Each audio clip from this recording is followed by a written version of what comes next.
महाराष्ट्राचा रणसंग्राम आणि अर्थात महाराष्ट्राचं लाडकं चॅनल महाराष्ट्राच्या चॅनलवर तुम्ही पाहताय।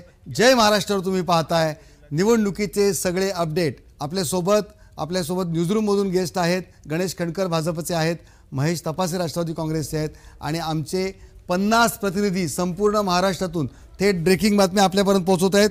पहिली मोठी ब्रेकिंग बातमी, कोपरी 5 पाखाडी मतदारसंघात एकनाथ शिंदे 5477 मतं, केदार दिघे 1424 मतं।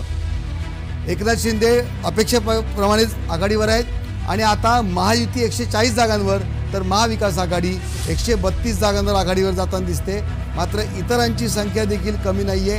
16 इतर म्हणजे याच्यात अपक्ष आहेत, इतर पक्ष आहेत, हे देखील आघाडीवर जाताना दिसत आहेत। अर्थात अपक्षांना आणि इतरांना आता आशा लागून राहिली की महाराष्ट्राचा पुढचा मुख्यमंत्री आम्हीच ठरवणार, महाराष्ट्राची सत्ता कोणाची येणार हे आम्हीच ठरवणार। महायुतीला 140 जागांवर आघाडी मिळाली तर महाविकास आघाडीला 134 जागांवर आघाडी मिळालेली आहे। पुढची ब्रेकिंग बातमी येते, देवळालीमधून बातमी येते। ही आधी पाहूया आपण कणकवलीची बातमी। दुसऱ्या फेरीनंतर 4400 मतांनी नितेश राणे आघाडीवर। नितेश राणे महाराष्ट्र भाजपचा एक प्रमुख चेहरा, भारतीय जनता पक्षाचा एक जोरदार आवाज। गणेश खंडकर, नितेश राणेंची बातमी आपण पाहतोय। 4400 मतांनी नितेश राणे ही सीट काढतील का? नक्की आम्हाला पूर्ण विश्वास आहे। नितेश राणे आता हिंदुत्ववादी विचारांचा एक नवीन चेहरा म्हणून त्यांच्याकडे पाहिलं जातं आणि साधारणतः मुंबई शहरामध्ये जे कोकणवासी आहेत त्यांच्याशी आमचं नेहमी बोलणं चालणं होत असतं। त्यांचा जनसंपर्क चांगला आहे, विकासाचा एक वेगळा मॉडेल त्यांनी आपल्या मतदारसंघात उभं केलं आहे। त्यामुळे नितेश राणे हे चांगल्या मतांनी विजय होतील असा आम्हाला पूर्ण विश्वास आहे। बरं, हिंदुत्वाचा मुद्दा तुम्ही काढलात, महेश तपासे आपल्यासोबत आहेत। हिंदुत्वाचा मुद्दा हे नाणं या निवडणुकीत चालताना दिसतंय का? मला एकच प्रश्न विचारायचा विद्यमान सरकारला किंबहुना मोदी साहेबांना, तुम्ही 2014 मध्ये मोठे मोठे वायदे करून आला, भारताला एक नवीन दिशा देऊ, भारत प्रगतीकडे नेऊ, अमुक करू तमुक करू, आणि 10 वर्ष सत्तेच्या राजकारणामध्ये केंद्र स्थानामध्ये असून संपूर्ण बहुमत असल्यानंतर देखील तुम्हाला जातीपाती धर्माचं राजकारण का करायचं वाटतं? ह्याच्यातच मोदी सरकारचं अपयश दडलेलं आहे किंवा भारतीय जनता पार्टीचं अपयश दडलेलं आहे। महाराष्ट्राच्या निवडणुकीमध्ये कटेंगे तो बटेंगे, बटेंगे तो कटेंगे, एक है तो सेफ है, ही गरजच काय? अहो पडेंगे तो बडेंगे बोला ना, शिका, मोठे व्हा, देश प्रगतीकडे न्या, जातीपातीच्या धर्माच्या भिंती तोडा, हे वाक्य भारतीय जनता पार्टीकडनं किंबहुना देशाच्या पंतप्रधानांकडनं काय येत नाही? ही मोठी शोकांतिका आहे। तुम्हाला एवढे वर्ष सत्तेत आल्यानंतर देखील 21व्या शतकात आपल्याला जायचंय, $5 ट्रिलियन आपल्याला इकॉनॉमी करायची आहे। एवढं असताना जातीपाती धर्माचं राजकारण भारतीय जनता पार्टी करते, हे आता त्यांनी पूर्णपणे बंद करायला पाहिजे। गणेश खंडकर, तुमची प्रतिक्रिया? नाही, मुळात हे तपासेंचं मी वक्तव्याचं मनापासून स्वागत करतो। फक्त हे यांनी राहुल गांधींकडनं सर्टिफाय करून घ्यावं, कारण त्यांची जी काही वक्तव्य येत असतात किंवा जे वारंवार जे बोलत असतात त्यांच्या जाहीर सभांमधून, एक तर मुळात राहुल गांधी एका सभेत बोलल्यानंतर तासाभराने दुसऱ्या सभेत काय बोलतील हे त्यांनाच माहीत नसतं। परंतु जातीगत जनगणना व्हावी यासाठी ते वारंवार ज्या पद्धतीनं तो मुद्दा मांडत असतात, बघा याचं समर्थन आम्ही देखील केलेलं आहे। आम्ही कधी असं म्हटलेलं नाही की ही गणना होऊ नये, पण ते ज्या पद्धतीनं वारंवार हे मांडत असतात की केंद्र सरकार विरोधात आहे, यांची इच्छाच नाही आहे। बघा, हा मुद्दा मांडायचा कसा त्याचा वैयक्तिक प्रश्न आहे। तुम्ही लोकसभेमध्ये विरोधी पक्षनेते आहात, तुमच्याकडे एक चांगला प्लॅटफॉर्म आहे, परंतु तुम्ही संसदेमध्ये गोंधळ घालण्यात तुमची धन्यता असते। आपण स्क्रीनवरती पाहिलं असेल की राहुल गांधी स्वतःच्याच पक्षाच्या खासदारांना हे वेलमध्ये गोंधळ घाला असं खुणावत असतात। आणि पण गणेश खंडकर, लोकसभेला त्यांना काँग्रेसला चांगलं यश मिळालं ना महाराष्ट्रामध्ये? नाही, बघा असं आहे, तुम्ही जे यश म्हणताय हे त्यावेळचा नेरेटिव्ह सेट करून जर मिळालं असेल तर त्यांचं मनापासून अभिनंदन। मग त्यानंतर झालेल्या निवडणुका, मग तुम्ही हरियाणामध्ये काय म्हणाल? हे राहुल गांधींचं यश होतं का अपयश होतं? त्याच्या पुढच्या झालेल्या निवडणुकीमध्ये गणेश खंडकर, महायुती आणि महाविकास आघाडी दोघंही 137 जागांवर आघाडीवर।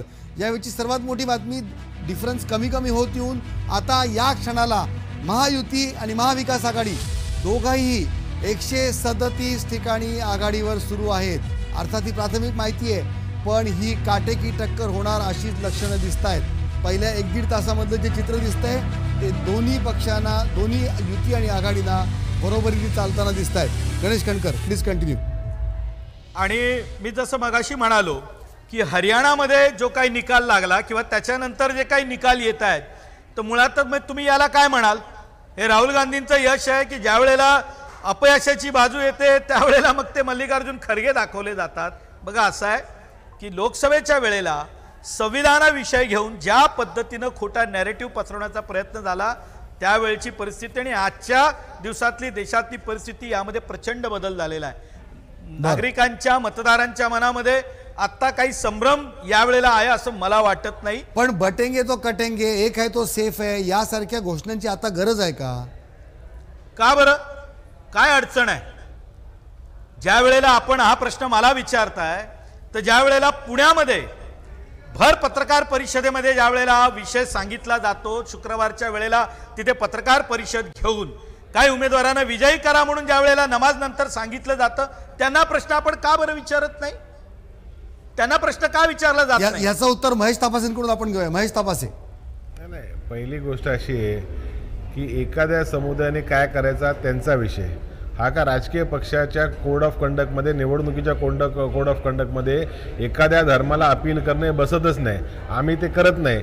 परंतु ह्या भारत देशामध्ये असणारे सर्व लहान मोठे घटक समाज असतील, धर्म असतील, यांच्या सुरक्षिततेची जबाबदारी ही शासनाची आहे. मग ते कुणाचंही शासन असो. महेश तापासे, तुमच्या शासनामध्ये एखादा नाही, पण मग तुम्ही याचा निषेध करणार का? नाही, मी तुम्हाला ऐकून घ्या. मी तुम्हाला ते सांगतोय की ह्या गोष्टीमध्ये एखाद्या घटक समुदायाला तुमच्याकडनं भीती का वाटते? त्याला भारत आपलासा का वाटत नाही? त्याला तुमच्या शासनाची एवढी भीती का वाटते? कारण तुमची कृती तशी राहिलेली आहे. तुम्ही भारत हा सर्व धर्म भौम आहे, सर्वांसाठी आहे, सर्वांसाठी कल्याणकारी योजना आहे, सर्वांसाठी शासन आहे, हा विश्वास का देत नाही?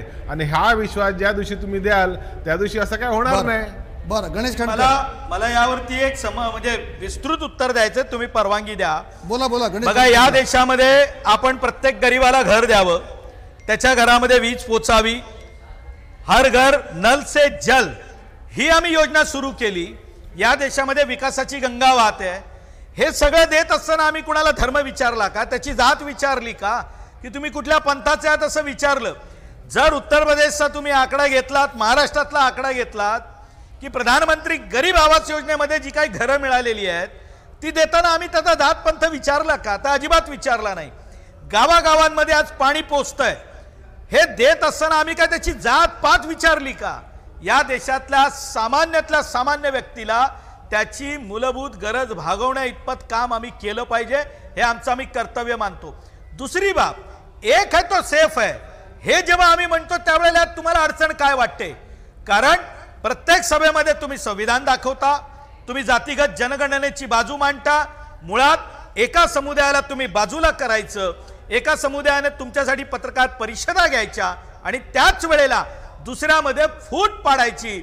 आम्ही एकच सांगितलं, होय नंतर तुम्हाला जे काही भांडायचं असेल ते भांडा, पण या देशामध्ये आपण एकत्र राहून विचार केला पाहिजे असं जर आम्ही म्हणत असू तर एक आहे तो सेफ आहे. या घोषणेमध्ये तुम्हाला अडचण वाटण्यासारखं काय आहे? आम्ही कुणालाही टाळण्याचा प्रयत्न केलेला नाही. हे आम्ही स्पष्ट सांगतो. व्याख्या काय तुमच्या दृष्टीने? कोणी कोणी एक यावं? सगळेच. या देशामध्ये जो राहतो, ज्याला भारत माता की जय म्हणायचंय, ज्याला वंदे मातरम म्हणताना लाज वाटत नाही, ते आम्ही सगळे एक आहोत ना. काही जणांना तुम्ही बघा, या देशामध्ये तुम्ही जनगणमन राष्ट्रगान म्हणून तुम्ही ऍक्सेप्ट केलेलं आहे. संसदेमध्ये वंदे मातरम गायलं जातं. गणेश कणकर, सामान्य माणसाच्या मनातला प्रश्न विचारतो. तो म्हणतो या सगळ्या तुमच्या घोषणांनी आमच्या पोटात काय पडणार? बघा असं आहे, हा सामान्य माणसाचा प्रश्न आहे, तो आम्हालाही लागू आहे. आम्ही तुम्हाला असं वेगळं काय विचारलं? ज्यांना स्वतःची ओळख नसते, ज्यांना स्वतःचा इतिहास नसतो, ते कधीच जिवंत राहत नाहीत आणि त्यांना कधी इतिहास क्षमा देखील करत नाही. आम्ही कुणाला काय देताना आम्ही हे प्रश्न कधीच विचारले नाही. तुझी जात कुठली, तुझा पंथ कुठला, हा ज्याचा त्याचा वैयक्तिक प्रश्न आहे. बरं गणेश कणकर, जात, इतिहास, धर्म सगळ्यांना अभिमान आहे, आम्हालाही अभिमान आहे. पण अयोध्येमध्ये राम मंदिर उभारलं त्या अयोध्येमध्ये फैजाबादमध्ये भारतीय जनता पक्षाचा उमेदवार येऊ नाही शकला, हे देखील सत्य आहे. लोकांना धर्मावरून अशा प्रकारची विभागणी मान्य होत नाही, हे देखील आपण पाहिलंय. नाही, मुळात तुम्ही जे सांगताय तर मुळात जिथे अयोध्येचं राम मंदिर आहे त्या विधानसभा मतदारसंघात नेमकं काय झालंय, आमचा उमेदवार किती मतांनी आघाडीवर होता हे एकदा सांगा. तुम्ही पूर्ण अयोध्येचं चित्र दाखवत असताना तुम्ही अयोध्या मतदारसंघात काय झालं हे कधीतरी तपासून बघा. माझं एवढं निश्चित तुम्हाला अयोध्या सांगणं आहे. मतदारसंघामध्ये आघाडीवर होतो, पण तिकडे तुमचा खासदार येऊ नाही शकला. ते ठीक आहे ना, मालेगाव मध्ये झालं तर तिकडेही झालं असेल, पण जिथे अयोध्येमध्ये प्रभू रामाचं मंदिर उभं राहिलं त्या विधानसभा मतदारसंघामध्ये आम्ही पिछाडीवर नव्हतो, हे कधीतरी तुम्हाला सांगावं लागेल. निश्चितच पुन्हा एकदा आपण ब्रेकिंग बातमीकडे जाऊया. महाविकास आघाडी आणि महायुती दोघांमधलं आघाडीमधलं अंतर कमी होत आहे. 139 महायुती तर मविया 137. आणि पुढची ब्रेकिंग संगमनेरमध्ये बाळासाहेब थोरात आघाडीवर, महायुतीचे अमोल खताळ पहिल्या फेरीत आघाडीवर. पुढची ब्रेकिंग आपण पाहतोय, बाळासाहेब थोरातांची ब्रेकिंग आपण पाहतोय. पहिल्या फेरीनंतर 1275 मतांनी आघाडीवर दिसत आहेत. आपल्यासोबत थोड्याच वेळात सचिन अहिर जोडले जाणार आहेत, उद्धव ठाकरेंचे खंदे साथीदार, वर्लीतले माजी आमदार, त्यांच्याशी आपण जोडले जाणार आहोत. तोपर्यंत आपण पाहूया ब्रेकिंग बातमी. महायुतीचे अमोल खताळ आघाडीवर आहेत.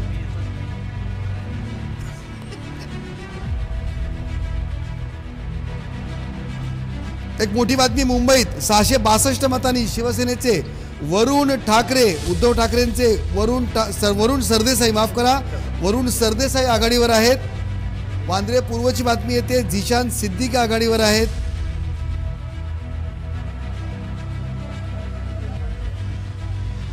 मराठवाडा कन्नड विधानसभा दुसरी फेरी ब्रेकिंग बातमी येते, आघाडीवर आहेत संजना जाधव शिंदेच्या, एकनाथ शिंदेच्या संजना जाधव 2994 मतांनी आघाडीवर आहेत. आणि मुंबईतली मोठी बातमी, वरुण सरदेसाई 662 मतांनी आघाडीवर. माहीमची बातमी पुढची ब्रेकिंग पाहतोय, चुरशीची लढत, अमित ठाकरे आणि सदा सरवणकर फक्त 50 मतांचं अंतर राहिलंय. एक अतिशय चुरशीची लढत आपण पाहणार आहोत माहीममध्ये. सदा सरवणकरांनी माघार घ्यायला नकार दिला होता आणि अमित ठाकरे यांची आता लढत थेट आहे. चुरशीची लढाई आहे, अंतर कमी होताना दिसतंय. रत्नागिरीची ब्रेकिंग येते आपल्या समोर, ही पाहतोय ब्रेकिंग एक ब्रह्मपुरीची. त्याआधी पाहूया रत्नागिरीची ब्रेकिंग पुन्हा घेऊया आपण. चौथ्या फेरीनंतर उदय सामंत 8981 मतांनी आघाडीवर दिसत आहेत. महाराष्ट्रातले सगळे प्रमुख चेहरे, मंत्री हे सगळे आघाडीवर जाताना दिसत आहेत. अजूनपर्यंत कोणताही धक्कादायक निकाल येताना दिसत नाहीये. हिंगोली मतदारसंघाची बातमी येते, हिंगोली विधानसभा मतदारसंघ, महायुतीचे भाजपचे उमेदवार तानाजी मुटकुळे 3100 मतांनी आघाडीवर आहेत. ही एक मोठी बातमी आत्ताच आपण म्हणत होतो, पण ब्रह्मपुरीत काँग्रेसचे विजय वडेट्टीवार पाठी जाताना दिसत आहेत. आणि पहिल्या कलांमध्ये उद्धव ठाकरेंना थोडी पिछाडी दिसते, एकनाथ शिंदेच्या उमेदवारांची सरशी दिसते. अर्थात हे प्राथमिक कल आहेत. मविया 51, 40, 44, काँग्रेस 51 जागांवर आहे. आणि महायुती 93, 28 आणि 20, भाजप 93, एकनाथ शिंदे 23. मविया आणि महायुती 141, 135, दोघांमधलं अंतर बऱ्याच वेळापासून फार कमी अंतर सुरू आहे. याचाच अर्थ क्लीन स्वीप होईल अशी लक्षणं सध्या तरी दिसत नाहीयेत. मुंबईची बातमी आपण एक ब्रेकिंग घेऊया. मुंबई अंधेरी विधानसभा मतदारसंघ, मुर्जी पटेल 499 मतांनी आघाडीवर चालले आहेत. अंधेरी विधानसभा, मुर्जी पटेल 499 मतांनी आघाडीवर. मुर्जी पटेलांनी आघाडी घेतलेली आहे. पुन्हा महाराष्ट्राची बातमी पाहूया, धुळ्याची बातमी पाहूया. साक्री विधानसभा मतदारसंघ, काँग्रेसचे प्रवीण चौरे आघाडीवर आहेत 685. देवेंद्र फडणवीसांची बातमी येते, टपाली मतदानाच्या पहिल्या फेरीत 1950 मतांनी आघाडी घेतली आहे देवेंद्र फडणवीसांनी. बोईसरची बातमी येते, एकनाथ शिंदेच्या शिवसेनेचे विलास तरे 1908 मतांनी आघाडीवर आहेत. पुणे पुरंदर विजय शिवतारे 5500 मतांनी आघाडीवर आहेत. ही आघाडी त्यांची निर्णायक ठरेल का हे पाहावं लागेल. शिवतरणी पहिल्या फेरीमध्ये आघाडी घेतलेली दिसते आणि आपल्यासोबत सचिन अहिर जोडले जात आहेत. सचिन अहिर, स्वागत तुमचं जय महाराष्ट्राच्या या चर्चेमध्ये. चंद्रकांत पाटलांचं जर वक्तव्य आपण पाहिलं की उद्धव ठाकरेंचं महायुतीत आणि आमच्याबरोबर स्वागत आहे असं ते वक्तव्य करतायत, तुमचा विश्वास बसतो का उद्धव ठाकरे महायुतीबरोबर जातील का? नाही, अजिबात नाही. पण यातूनच तुम्हाला हे कळलं असेल की बुवा त्यांना अंतर्गत त्यांचे जे सर्वेज आणि ते रिपोर्ट्स आहेत ते दाखवत आहेत की त्यांना आता कोणाची तरी मदत घेतल्याशिवाय म्हणजे 3 महायुतीतले घटकापेक्षाही देखील बाहेरचे घटक लागणार आहेत त्यांना, हे याच्यातून स्पष्ट होत आहेत. बरं, तुमचं काय विश्लेषण दिसतंय आताच्या सुरुवातीची आकडेवारी पाहताय तुम्ही स्क्रीनवर? ट्रेंड आहे, नक्कीच ही क्लोज फाईट राहणार आहेत. कारण याच्यामध्ये काय झालं की ट्रायंग्युलर जिकडे जिकडे जे सर्व मतदारसंघ आहेत ती फार चुरशीची लढत झालेली आहे. अर्थात त्या ट्रायंग्युलरमध्ये अपक्ष किती निवडून येणार आहेत, त्याचा फटका नेमकं आम्हाला किंवा महायुतीला कोणाला बसणार आहे, हे सर्व अंतिम स्वरूपात आपल्याला ज्यावेळी जे निर्णय येतील हे आपल्याला त्याच्यात बघावं लागेल आणि त्याचं विश्लेषण करावं लागेल. फाईट काय इझी होती अशातला भाग नाही. महेशनी सांगितल्याप्रमाणे लाडकी बहीण ही मतदानाला उतरली आहेत, पण तीच लाडकी बहीण शेतकरी पण आहेत, तीच लाडकी बहीण मोलकरीण पण आहेत, तीच लाडकी बहीण घरामध्ये त्याच्या तरुण मुलगा जो बेरोजगार पण आहे तो काय नेमकं कशा प्रकारे तो आणि वाढलेली महागाई ह्याच्यामध्ये तो काय ट्रेंडने तो वोट करतोय हे आपल्याला बघावं लागणार आहे. आणि मगच मला वाटतं ॲनालायसिस तुमच्याकडून अपेक्षा उत्तराची. तुमचा वर्षानुवर्षाचा तुमचा सेफ मतदारसंघ वरळी, तुम्ही तो मतदारसंघ आदित्य ठाकरे यांना दिला. 100% आदित्य ठाकरेंच्या यावेळेस वरळी मतदारसंघात काय चित्र असेल तुमचं? 100% ते निवडून येतील. आणि वरळीमध्ये त्यांना आम्ही जास्त एंगेज ठेवलं नाही. ते जेवढा वेळ त्यांना देता आला त्यांनी दिलं प्रचारासाठी. बहुतांशी प्रचार जिकडे उद्धवजी जाऊ शकले नाही तिकडे आदित्यजींनी जाऊन प्रामाणिकपणे आणि फार चुरशीनी आणि विशेषतः मोठ्या प्रमाणावरती जिद्दीने करण्याचं काम केलेलं आहे आणि विजय निश्चितपणे आमचा तिकडे होईल. शिवसेना पक्षाचे अधिकृत उमेदवार भाऊसाहेब कांबळे आता दुसऱ्या फेरीनंतर 2420 मतांनी आघाडीवर असल्याची माहिती सध्या समोर येते. वरळी मतदारसंघात आपण गेलो तर 4231 मतांनी या ठिकाणी आदित्य ठाकरे आघाडीवर असल्याची माहिती सध्या समोर येते. धन्यवाद नीलम. आपण पुढच्या आणखी ब्रेकिंग घेऊया. वाशिमची बातमी येते. वाशिम करंजा विधानसभा दुसऱ्या फेरीमध्ये भाजपच्या सईताई डहाके 2049 मतांनी आघाडीवर चालले आहेत. नंदुरबारमध्ये काँग्रेसचे केसी पाडवी आघाडीवर सुरू आहेत. डहाणूमध्ये भाजपचे विनोद मेढा आघाडीवर आहेत. कल्याण ग्रामीण राजेश मोरे महायुतीचे उमेदवार, त्यांनी 5000 मतांची आघाडी घेतलेली आहे. बीडच्या माजलगावमध्ये तिसऱ्या फेरीच्या अखेर राष्ट्रवादी शरद पवार गटाचे मोहन जगताप अवघ्या 767 मतांनी आघाडीवर आहेत. आपण जाऊया सचिन अहिर यांच्याकडे. सचिन अहिरजी, तुम्ही पाहताय की महायुती आणि महाविकास आघाडी या दोघींमध्ये आघाड्यांमध्ये मगाशी अगदी एक वेळेस असं आलं होतं की दोघांमधलं अंतर कमी झालं होतं, पुन्हा अंतर वाढताना दिसतंय. हे कल सारखे बदलत आहेत, पण एकूणच क्लीन स्वीप काही वाटत नाही यावेळेस. सचिन अहिरजी.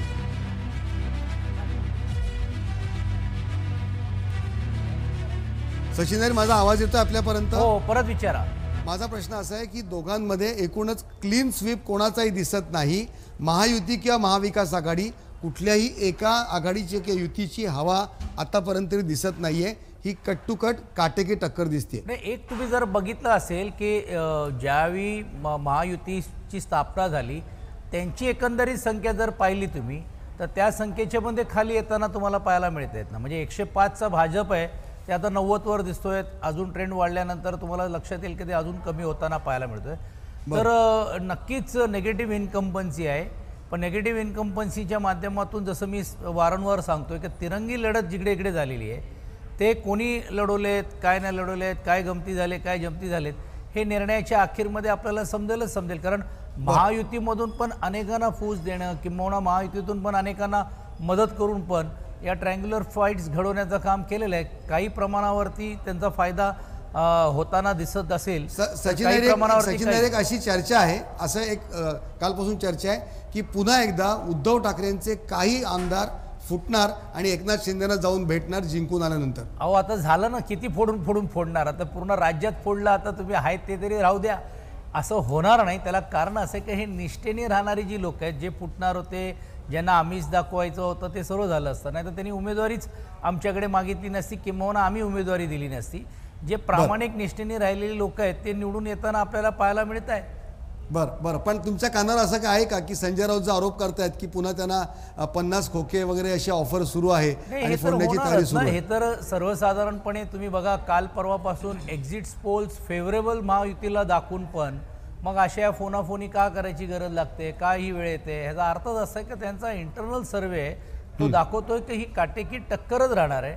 आणि हे आता तुमच्या स्क्रीनवरती आपल्याला पाहायला मिळतोय. बरं महेश तपासे, तो आपण म्हणताय विरोधी पक्ष की भारतीय जनता पक्षाचा यावेळेस परफॉर्मन्स कमी राहील, पण आत्ताची आकडेवारी पाहतोय तर भारतीय जनता पक्ष 97 जागांवर आघाडी सुरू आहे.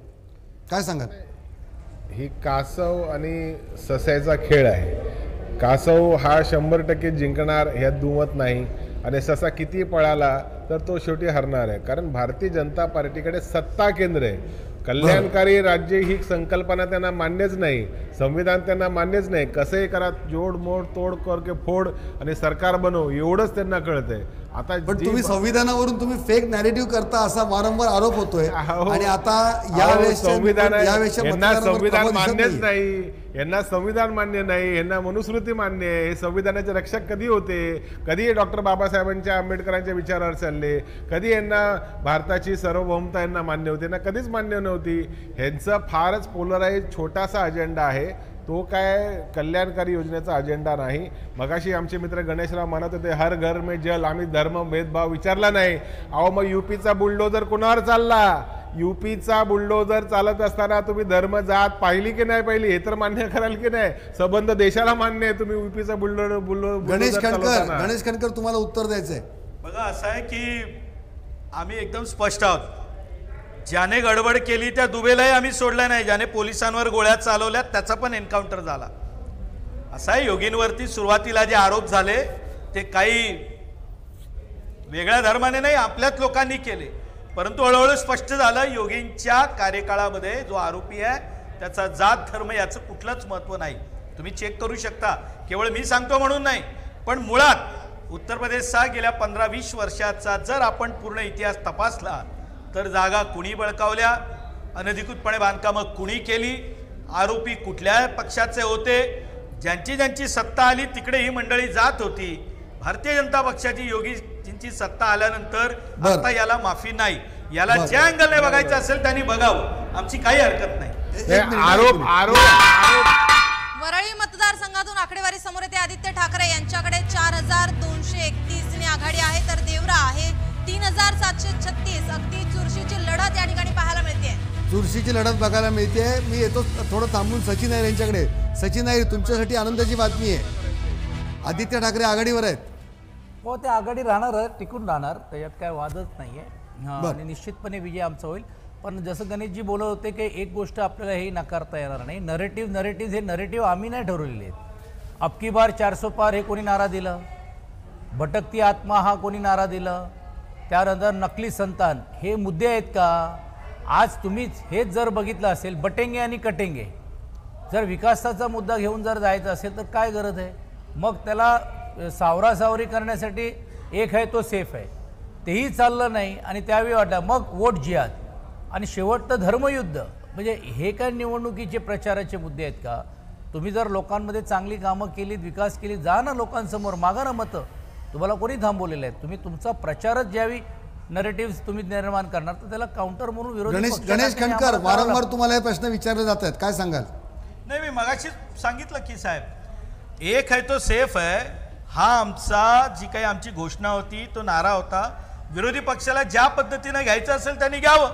नाही, 400 पारला त्या जे संविधान बदलाची जी फोडणी मारण्यात आली त्याच्याने तुम्हाला फटका बसला ना गेल्या वेळेस? बघा, असं आहे, भारतीय जनता पक्ष हा ज्या पद्धतीनं काम करतो, आता मी तुमच्या समोर ज्या वेळेला बसलेलो आहे, मी जिल्हाध्यक्ष म्हणूनही काम करतो आणि मुंबईच्या आत्ताच्या रचनेमध्ये विधानसभेची जी काही आमची संयोजन समिती होती त्यामध्येही काम करत होतो.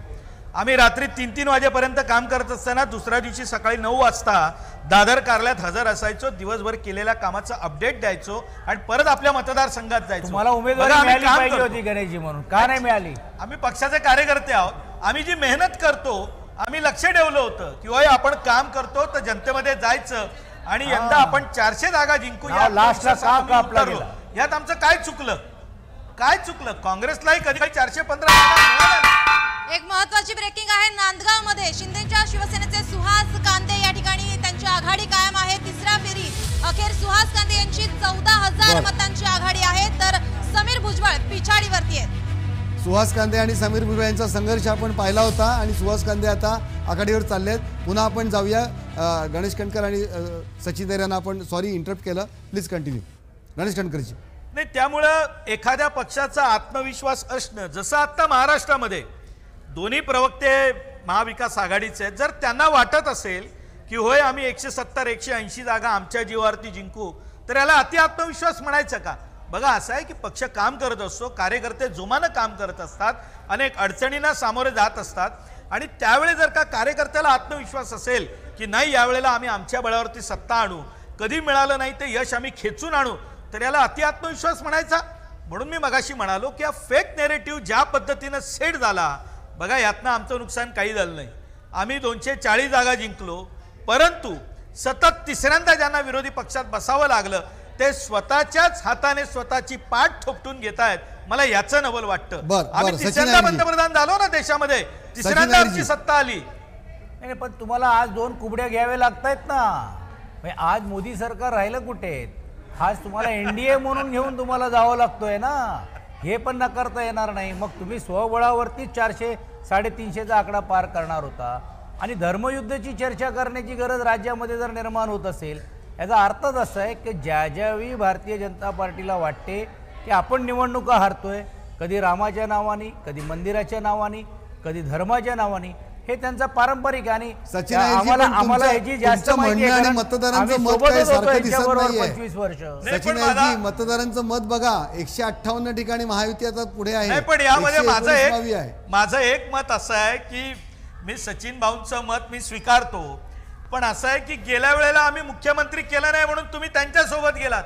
आपण तेही तुम्हाला कुठे घोषित करतायत मुख्यमंत्री म्हणून? त्यांनी स्पष्ट सांगितलं निवडणुकीच्या नंतर जेवढ्या जागा येतील तेवढ्या आधारावरती ठरू. अहो, हे तर सूत्र आम्ही म्हणत होतो की आम्ही काय वेगळं म्हणत होतो, पण तुम्ही आम्हाला सोडून गेला. दिलेला शब्द पाळला नाही म्हणून तर हे सर्व झालं. आता ज्यांनी शब्द दिला ते पुढे पाळतायत. आज कुठचा शब्द आम्ही नाही. आम्ही नेहमीच सांगत होतो की जर आपल्याला महाविकास आघाडी म्हणून जायचं असेल तर आपल्याला एक चेहरा घेऊन जावं लागेल. अंतिम स्वरूपीमध्ये ठरलं की नाही अशाच पद्धतीने जायचं. तुम्ही सचिन भाऊ आणि गणेश दोघेही तुम्ही एक वरिष्ठ या राजकारणातले व्यक्ती आहात. मला एकच साधा प्रश्न आहे, मतदारांच्या मनातला प्रश्न आहे. ज्यांना आम्ही मत दिलं, जे आता बरोबर आहेत ते जिंकून आल्यानंतर पण तेच बरोबर राहणार की यांची दोस्ती आघाडी वेगळी वेगळी होणार? तुम्ही आश्वासन तुमच्या पक्षाच्या वतीने देऊ शकता का सचिन भाऊ? हो, 100% देऊ शकतो. कारण शेवटी लोकसभेमध्ये आम्ही एक संघाने गेलो.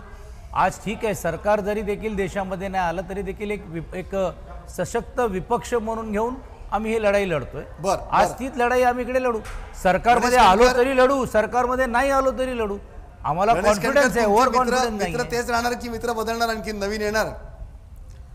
आमच्या मतांच्या बाबतीत काही बदल होणार नाही. आमचे मित्र आम्हाला सोडून गेले, त्यांच्या महत्वाकांक्षेपायी आम्ही शांतपणे विरोधी पक्षात 2.5 वर्ष बसलो. ना आमचा कुणी आमदार आम्हाला सोडून गेला, ना आमच्या संघटनेतलं कुणी आम्हाला सोडून गेलं. आता सुद्धा काही बदल होणार नाही. पक्ष म्हणून आम्ही तसेच बळकटपणे उभे आहोत. आमची विचारधारा, आमची ओळख यात नो कॉम्प्रोमाइज. जामनेर मधून अपडेट येते. मंत्री गिरीश महाजन या ठिकाणी 4,405 मतांनी या ठिकाणी आघाडीवरती असल्याची माहिती समोर येते. जामनेर मतदारसंघातून ही माहिती समोर येते. गिरीश महाजन 4,405 मतांनी आघाडीवरती आहे. गिरीश महाजन महाराष्ट्रातला भाजपचा एक प्रमुख चेहरा, संकटमोचक. बदलापूर असो किंवा जरांगी असो, प्रत्येक वेळेस भाजपला संकटमोचक हे गिरीश महाजन लागतात. गणेश कणकर, गिरीश महाजन ही जागा काढणार म्हणजे? नक्कीच. मी तुम्हाला आत्मविश्वासानं सांगतो, जो आमचा इंटरनल सर्वे आहे, मी फार अगोदर म्हणतोय, पण मगाशी आपण ज्या वेळेला चर्चा सुरुवात केली तेव्हा भारतीय जनता पार्टी 80-85 दाखवत होतात. आता तुम्ही 90च्या पलीकडे गेलेला आहात. मी मगाशी म्हणालो आम्ही 100 पार करू. शेवटच्या 10 दिवसांमध्ये भारतीय जनता पक्षाच्या नेतृत्वानं आणि कार्यकर्त्यांनी जी काय मेहनत घेतली ती मी त्यातला भाग आहे. मी तुम्हाला आत्मविश्वासानं सांगतो. आणि जेवढे मंत्री या निवडणुकीमध्ये लढलेले आहेत त्यापैकी आतापर्यंतच्या आपल्या माहितीप्रमाणे एकही मंत्री पिछाडीवर नाही. सगळेच्या सगळे मंत्री विजयी होतील. गणेशजी, मी पाहिलं, आम्ही स्वतः देखील जेव्हा बाहेर प्रचारात जेव्हा फील्डवरती होतो तेव्हा भारतीय जनता पक्षाचे जेवढे भारतातले मुख्यमंत्री असो, अगदी मोठे नेते असो, सगळेजण महाराष्ट्रात प्रचाराला उतरले होते. एवढी ताकद लावण्याची गरज काय होती? नाही, यात चूक काय? एक रहेंगे तो सेफ रहेंगे, सगळे आम्ही एकत्र होतो. बरं, काय याच्यात म्हणजे टेक इट पॉझिटिव्हली, तुम्ही हे सकारात्मकपणे स्वीकारलं पाहिजे ना. दुसरी बाब नाही, पण तुमचं शासन आपल्या दारी योजना खरंच यशस्वी झाली. लाडकी बहीण योजनेचं तुमचा फलित निश्चितच तुम्हाला पॉझिटिव्ह दिसतंय. तुमच्या शेतकऱ्यांसाठी ज्या योजना होत्या, तुमच्या युवकांसाठीच्या योजना होत्या ना, तुमचं काम होतं ना, काम केलंय भारी. आता पुढची तयारी होती तुमची. बघा, ही निवडणूक आहे.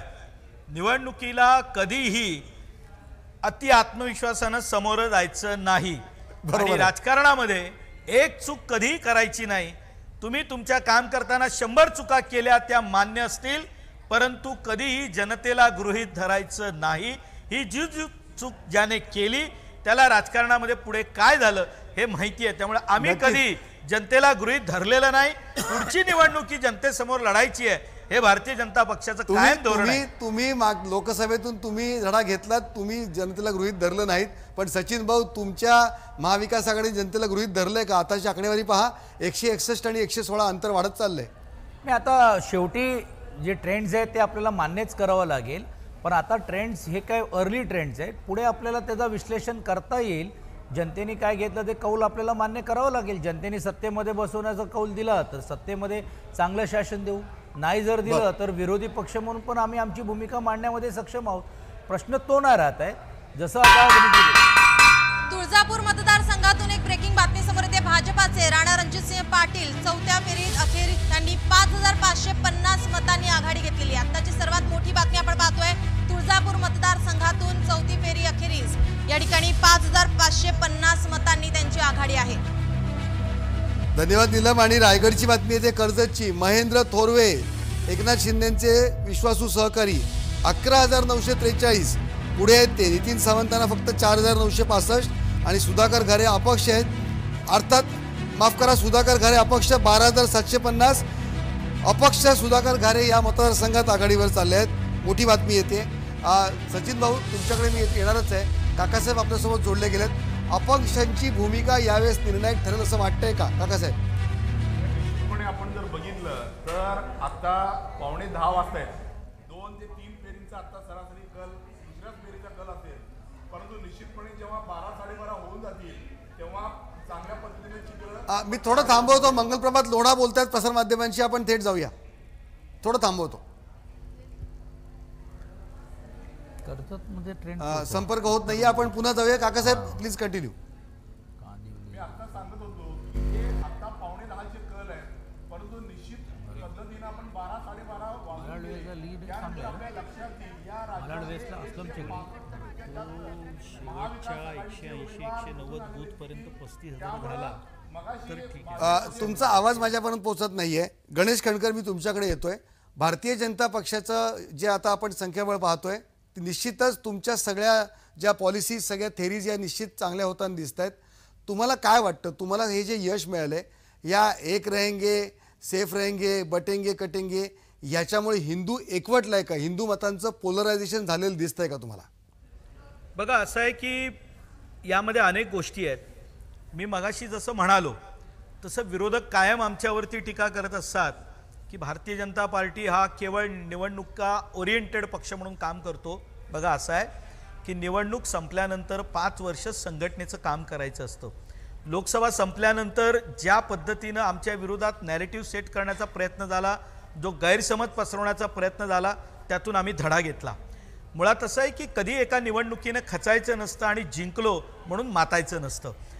काय राहिलं नेमकं आमच्याकडून याचा आम्ही अभ्यास केला आमच्या नेतृत्वानं आणि आम्ही काम करण्याचा प्रयत्न केला. दुसरी बाब, आम्ही जे लोकांसाठी काम करतोय ते लोकांपर्यंत नेण्याचा आम्ही प्रामाणिकपणे प्रयत्न केला. मी तुम्हाला म्हणालो ना की रात्री 2, 2:30, 3 वाजेपर्यंत जागल्यानंतर सुद्धा दुसऱ्या दिवशी सकाळी 9 वाजता आमची नेते मंडळी आणि आम्ही रोज सकाळी बसून बघ अगोदरच्या दिवसात काय काम राहिलं आपलं याचा आम्ही अभ्यास करत होतो.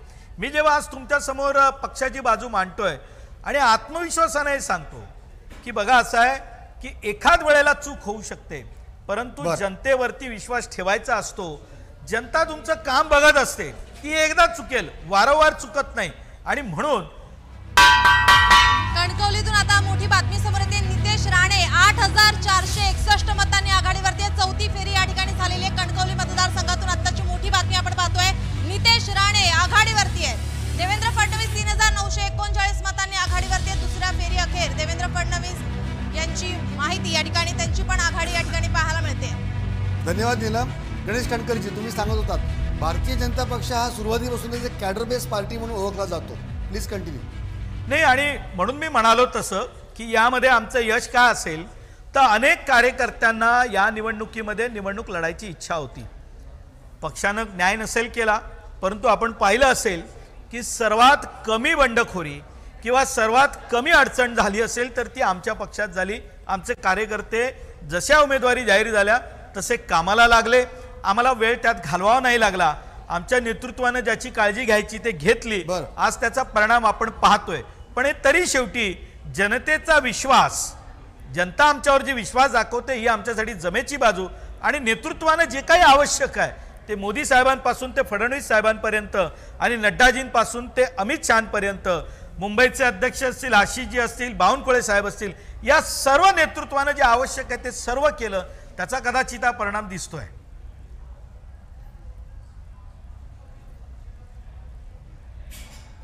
प्रचार करतात अशा प्रकारची टीका नेहमी होते, पण त्यांच्यामुळे मतदार प्रभावित होतात असं वाटते तुम्हाला? तुमचा प्रश्न परत विचारा. मी सचिन भाऊंकडे जातो. नरेंद्र मोदी, अमित शहा सारखे दिग्गज नेते भारतीय जनता पक्षाचे महाराष्ट्रात प्रचारात येतात आणि त्यांचा प्रभाव मतदारांवर पडतो अशा प्रकारचा आरोप होतो, अशी चर्चा होते. सचिन भाऊ, तुम्हाला काय सांगायचं? नेहमीच कुठचाही एक राजकीय पक्षाचा मोठा नेता आला तर त्याचा प्रभाव तो कार्यकर्त्यांवरती आणि त्याला मानणारा जो वर्ग असतो त्याला होतोच होतो. परंतु तो काय मुद्दे घेऊन येतोय हाही एक महत्त्वाचा भाग असतो ना. आणि म्हणून मागच्या वेळी लोकसभेमध्ये जसं भटकती आत्मा, आता बटेंगे कटेंगे, हे जे जर मुद्दे हे देशाच्या स्तरावरती अपेक्षित जे नेत्यांकडनं राज्याच्या ज्यावेळी निवडणुका होतात त्यावेळी ते अपेक्षित नाही आहे. सुरुवात त्यांची चांगली झाली, महिलांच्या सक्षमीकरणसाठी बाबतीतलं असेल, अनेक उद्घाटनाला पण ते आले. एक ब्रेकिंग घेऊया आपण. कर्जत जामखेड मतदारसंघातून आता अपडेट येते. दुसऱ्या फेरी अखेर भाजपा या ठिकाणी राम शिंदे 634 या मतांनी या ठिकाणी आघाडीवरती, तर राष्ट्रवादीकडून शरद पवार गटाचे रोहित पवार या ठिकाणी पिछाडीवरती असल्याची माहिती सध्या समोर येते. भिवंडी ग्रामीण फेरा 7 मध्ये शिवभाटा, महादेव घाटाळ एकूण 17,665. शरद पवार गटाचे रोहित पवार या ठिकाणी मात्र कर्जत जामखेड मतदारसंघातून या ठिकाणी पिछाडीवरती आहेत. धन्यवाद नीलम. सचिन भाऊ, प्लीज कंटिन्यू. तुम्ही सांगत होता ज्याचा उल्लेख केला की मग ते मुद्दे महत्त्वाचे असतात आणि तो एक ट्रेंड पुढच्या दृष्टिकोनातून पण ठरवत असतो. आणि म्हणून विकासाचे मुद्दे किंवा हे होणे हे अभिप्रेत आहे. आता गणेशजी बोललेत, पण ग्राउंड रिॲलिटीमध्ये पण तुम्ही जर पाहिलं असेल की अनेक अपक्ष किंवा बंडखोरी हे जरी त्यांनी थांबवण्याचं काम केलं, पण इतर ठिकाणी पण त्यांनी देखील तो बंडखोरीला साथ देण्याचं काम केलेलं आहे. अनेक उमेदवारांना पण देखील रसद पुरवण्याची भूमिका घेतलेली आहे. आणि दुर्दैवाने म्हणावं लागेल की या महाराष्ट्रामध्ये सध्याच्या ह्याच्यामध्ये जी मी परिस्थिती पाहिली ग्रामीण भागातली, शहरी भागामध्ये तो फार इन्फ्लुअन्स नाही आहेत काही भाग सोडल्यानंतर, मोठ्या प्रमाणावरती पैसे वाटप, जर एवढंच विकासाचा जर मुद्दा असता आणि जे हे आणि अशा पद्धतीने जे पण पैसे यावेळेस बंडखोरी आणि फोडाफोडी जास्ती दिसली नाही ना सचिन भाऊ? नाही, ही दिसली आहे ना. तुम्ही आता तुमच्या लक्षात येणार नाही, पण तुम्ही बघा आज समजा जर अजितदादा गटातले जर बघायचं जर झालं, 2 उमेदवार त्यांनी आयातवेळी आयात करण्याचं काम केलं, जे आमचे जिल्हा प्रमुख होते. शेवटच्या क्षणी म्हणजे 1 दिवस अगोदर फॉर्म भरायच्या अगोदर AB फॉर्म देण्याचं काम केलं. हे तोडाफोडी झालीच ना झाली. हा झाला एक भाग. पण सगळ्या पक्षात झाली ना. 7-8 आमदार जे आहेत किंवा जर उमेदवार तुम्ही पाहिलं असेल, हे भारतीय जनता पार्टीकडनंच पुरस्कृत करून घेऊन पाठवण्याचं काम केलेलं आहे. तर हे जे चित्र जे आपल्याला पाहायला मिळतोय ह्याच्यातून पण या गोष्टी कुठे ना कुठेतरी स्पष्टता निर्णय. गणेश कणकर, निलेश राणे, शायना एनसी यांच्यावर त्यांचा रोख आहे. नाही, असू द्या ना. म्हणजे माझा यातला एक सचिन भाऊंना एक खूप मार्मिक प्रश्न आहे.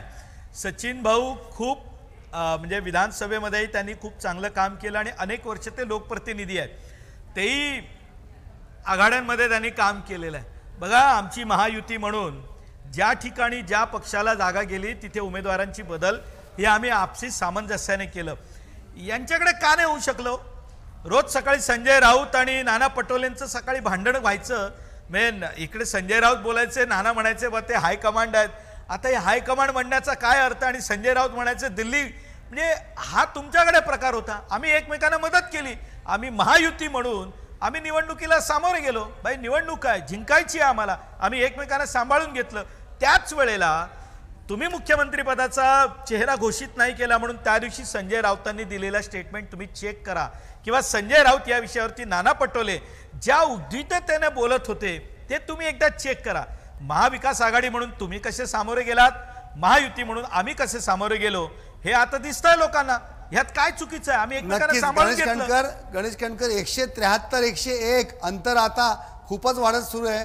महायुती 173 आणि महाविकास आघाडी 101 अंतर वाढत चाललंय. आता दुसऱ्या तिसऱ्या फेरींची आकडेवारी येत राहील.